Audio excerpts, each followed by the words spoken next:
Paul, I said, man, when you take the fun out of racing, what are we doing? When you take the fun out of four-wheelers and motorcycles and go-karts, what are we doing? It's no fun no more. You got people arguing and fighting and fussing and bickering. So you got to keep the fun in it. Yeah. And if it wasn't for it being fun back in the day, not only it is now, but, if it wasn't fun, we wouldn't be in it. Correct. So, it's just, I agree with you with the promoters. They just need to get together and not be at each other's throats, man. I mean, if you had every promoter in the country that would work, if everybody would work together, not even in the country, if every promoter on the East Coast would work together, everybody, I mean, you could have one big deal. And, lots of sponsors, lots of stuff given back. There's a lot of good promoters out there. I'm not talking junk about any other promoter. I'm just saying that there's some out there that don't think like others, and there's some out there that think really good compared to others. But the future of the sport really it has to be in somebody's hands that's going to be good with it. You can't have a selfish person in charge of things, because that person is what's going to benefit them, not benefit everybody else. You need a team leader that's going to be in charge to make everything work. And I'm bad about it. I used to be. I've tried to get a lot better. Social media has killed it. Has killed the sport. And then certain individuals want to call and gossip and tell people this and tell people that, and and blame this person and blame that person, and they're thinking that they're helping because they're releasing what their opinion, and really their opinion's not helping. So I've learned over the time, man, sometimes it's better just to keep your mouth shut and try to better the sport and not really talk about it, because it does cause it doesn't cause conflict amongst you and the other person. The promoters are looking down and they're seeing that, and they're just like, man, I don't want no use of that. There was a big thing with the victory sports, and they did cut the quads cause of numbers, and I get it. I respect it. And then it was brought to my attention, there was some posts being made, disregarding, directed towards the owner of Victory Sports, and the stuff that some of his staff members. And when you do that, man, you just don't matter who you are. You can be his best friend. When you reach out and lash at that man like that sideways, and you're talking junk for the world to see, he's not going to help you. He's not going to work with you. He's just going to end the drama and be done with it. So it's you got to work with your owners and your promoters, and as a racer, man, you gotta voice your opinion, but you don't have to voice it on social media where everybody, because text messages can be deceiving. You may say something one way and somebody take it the other. So the best thing to do as a racer, and I struggle with this, but the best thing to do as a racer is to go to that promoter by yourself, or go to one of his staff members and say, hey, I need to talk to him or her, and voice your opinion that way, not for everybody else to see, because everybody else is going to twist it and make drama out of it. And then it's going to look bad on you. And then everybody suffers. Yeah. Well,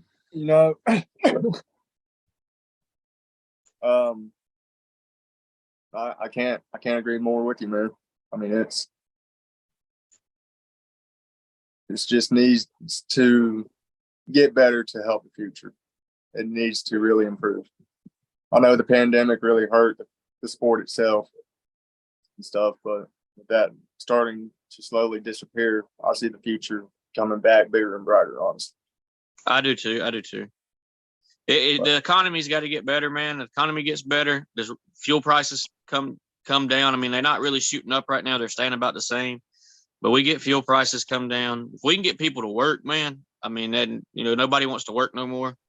But you got to get the economy better. Once the economy gets better, then the racing and the entries and all that's going to get better. But like I said, I see it. I see so many tracks and promoters doing well right now, even though, the pandemic did hurt. It hurt a lot. But I still see a lot of good things and a lot of good potential with the sport itself. Well, is there anybody that you'd like to give a shout out to, sponsors, any of that? Yeah, there's you put me on the spot. I don't have my paperwork close by, but you're good. There's 70 some sponsors that help me. Quad Star is probably I got a lot of sponsors that's underneath the Quad Star Racing contract. O'Neill. There's O'Neill's one of my biggest ones. There's just so many. Landon Smith, Smith Power Sports, Smith Inc. All the guys that help Randy. Randy reaches out and helps all of us. Of course, all my customers at the shop, Outlaws One Stop Speed Shop. Benge, Andrew. All my guys on my team. Jerry or Gerald, we call him Rooster. He's one of my main workers right now. He puts in the hours back here at the shop. My kids, everybody's been there. And, there's over the years, I've done this quite some time. We're talking years and over 2 decades now. And there's so many people that's helped me along the way. And, so many, I could be here all day thanking people that's just been there through it all. I went a couple years there, didn't win a race at all, and was struggling, was mid-pack. And, then we got to winning some championships back to back, and things started rolling for us. And, then we made the change to race cars, and it kind of went south from there. I just didn't favor too well in the car side of things. But, there's a lot of people, a lot of supporters, but, my biggest one is, Randy at Quad Star, man. He does a lot for us, and there's so many sponsors that fall into that category. Randy, he's played a big role in quad racing itself, man. I'm not going to say, no promoter is better than the other, but, man, back in the day, old Dinkins, he was the man. He was one of the better promoters. He made a name for himself promoting races, and there's some of these other series, they contact him all the time. Hey man, will you promote this event? One thing about Randy is if you put him in charge or put his name out there, people's coming. Like you're going to have, one of the last races he promoted for TT was that Rowan County deal. You actually raced that race. You were on my race team then. Man, we had all them people. We had the side-by-side people there, him and Chad and Rick, they worked together on that event. And, man, that was probably the biggest event that, Chad and Rick had when they had the Carolina series. Randy used to run a racetrack up in Virginia called Chase City. And when we used to go to Chase City, man, I was young. I was like 17, 18 years old. And, man, that – just the stuff that he had going on, the sponsorships, the stuff to give away, the racing format, the pit parties, and the spectators. It was awesome. TT struggles with spectators, man.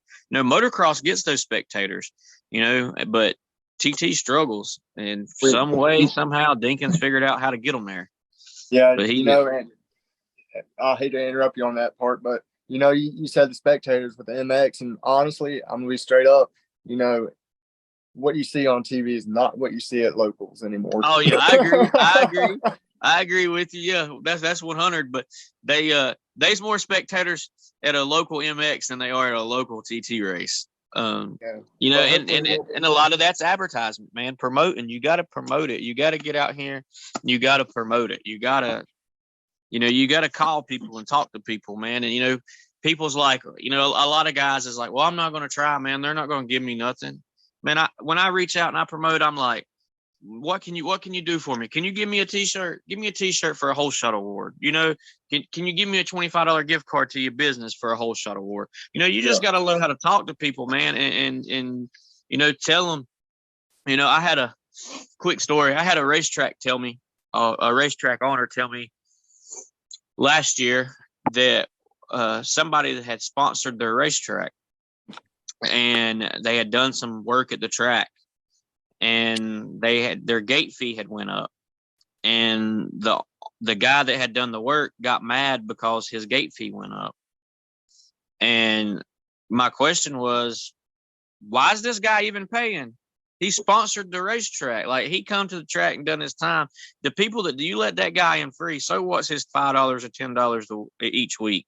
You let that man in for free. So, and there's a lot of people that don't understand that concept. But Yeah. you know, that we can sit here and talk all day about that stuff. But as far as the future of the sport, like we were on topic, man, I don't see it dying. I see it. I do see it growing. You know, and I just encourage any MX guy that's watching this, and even the dirt bike guys, man, if y'all got a quad, throw some tires on that baby and come ride with us. You know, help us get this thing back up. We want to see the quads, you know, out there. You know, a lot of people, you know, they've not seen a good local quad motocross race in so long, you know, and the TT side of things is booming, man. You just go back and look at Matt Robertson's photos, man, from Black Ankle the other week when they had that big practice. They was MX stuff. They was TT. I mean, they was a lot of people there. Yeah. You know. Do you think that Black Ankle could possibly become a training facility full time for the TT guys, for MX, for whoever wants to come? Do you think that, you know, if they really wanted to do it? When we're talking TT now, we're talking Black Ankle is at the heart of Brad Riley, CJ Robson, Aaron Medlin, Damian King, Tyler King. I mean, you're talking about some of the, not talking about some of them, you're talking about the fastest riders in the country. And you're talking about that track is all within roughly an hour from all those guys' houses. You know, I'm pretty sure if, you know, somebody says, hey, I want to train with Brad Riley, or I want to train with CJ Robertson or Aaron Medlin, you know, let's talk about Aaron for once. You know, that's Jimmy and Tina run that racetrack for many years. That's Aaron's backyard. You know, what other better way would it be to go to Johnny and be like, hey man, you know, what's the fee to rent the racetrack? I want to do a training class. You know, I think that would be huge. I think there would be a lot of people that turned out for that. You know, can't forget Chucky Creech. You know, he's not but just a couple hours from there too. You know, you're talking pretty heavy hitters right there. And you know, let's be honest, not taking nothing from any other racetrack in the state. There's a bunch of good racetracks in the state, but my personal opinion, if we was to take a vote on it, Black Ankle is probably the premier place in North Carolina right now. Absolutely. It is the premier. It is high speed, fast. You know, I see some posts from some of the local guys over, you know, Jonesville, Yadkinville area. You know, they run the local track right here, 421. And, you know, I see them going to Black Ankle, and they're talking about, you know, the speed and how fast it is. You know, not taking nothing from 421 neither, because, you know, I talk to the guys that race over there, and, you know, they tell me how tight, and, you know, that's a good track to ride to get you in shape because it's so tight, and it's a physical racetrack. It's not a horsepower track. But man, Black Ankles, I mean, it's the premier spot. And, you know, you can't take nothing away from it. You know, that's the spot to be. I really hope that they allow quads to come race some of their motocross races. I know that, what is that? The NC Motorcycle. NCMP. Yeah, or MC something, NC something. Anyhow, I know that series does not allow quads. So I'm hoping maybe they can work something out with the quads to come in. You know, it would be great to see Ryan at Lake Sugar Tree, Charlie at Birch Creek, Johnny at Black Ankle, and then Windy Hill. You know, you mix all those in together, you know, man, you could have a good thing for the quads on, you know, Virginia, eastern part of North Carolina. I mean, you could have a good a good facility, man. And some of the guys down in Georgia, South Carolina, Chris Miller and Zach White, them boys, they talked about coming up riding some. They want to come up. When you're getting Black Ankle's getting attention from all these guys, out of state, that's saying a lot.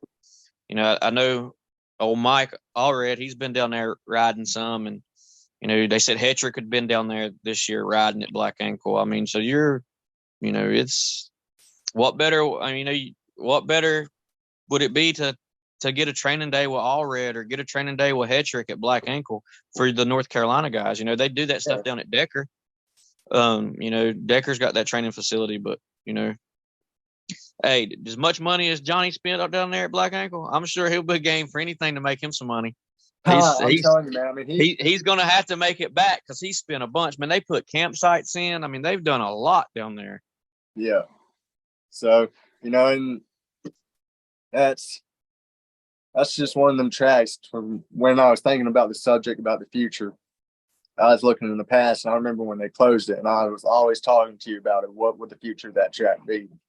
And it's crazy that at the end of this interview, that's the key track that me and you both agree on is what's probably going to bring that sport really back into the.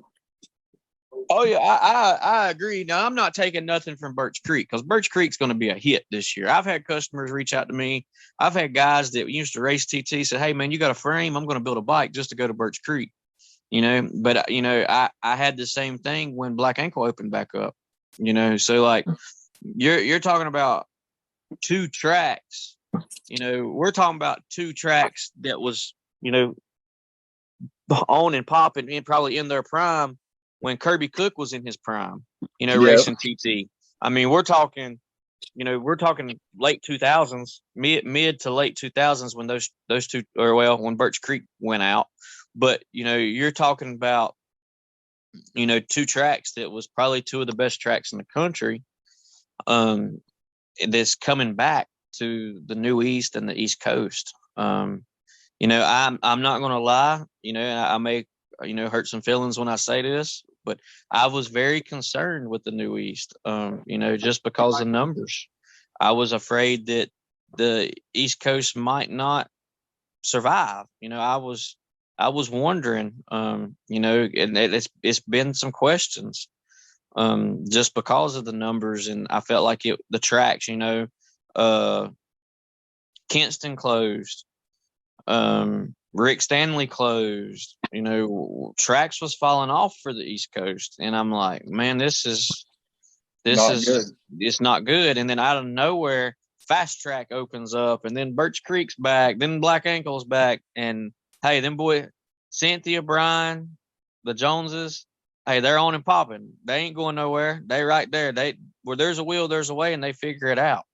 I mean, Cynthia has done this, love Neil to death, and when Neil was around, Neil done so much for the sport. He was probably one of the most guys he is probably the only guy that had done the most for the sport and never got paid for it. Yeah. And that Cynthia they had been in the sport for so long, they always find a way to pull through. And man, I'm telling you, the East Coast is going to be, I think they're going to be a really good series to run this year. New East too. The cost with the New East, the traveling, we run the series in 2020. We run some in 2022. I would love to run it in 2023, but financially, man, that series is got it going on right now. And I feel like my attention needs to be addressed towards the motocross scene so we don't lose the motocross. And, I love to support them guys and give them another couple entries, another 6 or 7 entries each weekend. And we're going to do it when we can. But our main focus is to try to help save the motocross scene. There's a lot of guys over in Tennessee that I've been doing work for. And, Muddy Creek, the Sam out there, man, they dropped the quads with the Victory Sports. And, those guys are all upset because they're wanting to have to go to Kentucky and go here. And, we're going to support when we can. some tracks I don't like, and some tracks Benge don't like, but we're going to still go and support while we can, and we get it built up. Then then I can go race here and there and wherever. Yeah. Well, I really do appreciate you taking your time today. I know it's Super Bowl Sunday. Neither one of our teams are in the Super Bowl, but Yeah. it is what it is, man. And hopefully, with me back in the motocross scene, I hope to see you out there, lining up with some knobby tires. And I'm sure we'll cross again. My take on the Super Bowl, man, it's like CMC said. I hope they both lose. Yeah. Man, I don't even know that I'll watch the game tonight, but man, I may go to shop and build some motors. I'd rather be up there building motors than watching the game, honestly. But they I hope we do cross paths again here soon, shortly. And maybe you get a free weekend, you could come up and ride some TT stuff. Yeah. I am building a new bike. I don't know when I'm going to get it finished. I've kind of kept it in the secret in the bag. I do have a brand new motocross bike that we're building too. But I got a new TT bike that I'll talk about when the time's right. But we switched some stuff up, and we may be switching brands, but we definitely not going to be running TRX stuff. So we'll see what's in the works if we can get it all finished up before this year starts. But and hopefully we can do another interview, a few weeks from now, and talk about any updates you've got going on. And hopefully we can have like this little series, like once a week, we could do something like this. And that'd be great. And we it'd be nice to get some of the other guys on the race team, some of the other guys that run the series, and even some of the motocross guys, Billy and some of the dirt bike guys that I know. It'd be nice to get them on there. I seen shout out to Chris Burchess, if I'm pronouncing his name right. Yeah. But I seen a post on him the other day. He said, I figured I'd give Two Wheels a try for a little bit. Yeah, I did see that. He went over to I think that's that place up in Tennessee. They were running an indoor out Tennessee. Yeah. I seen your boy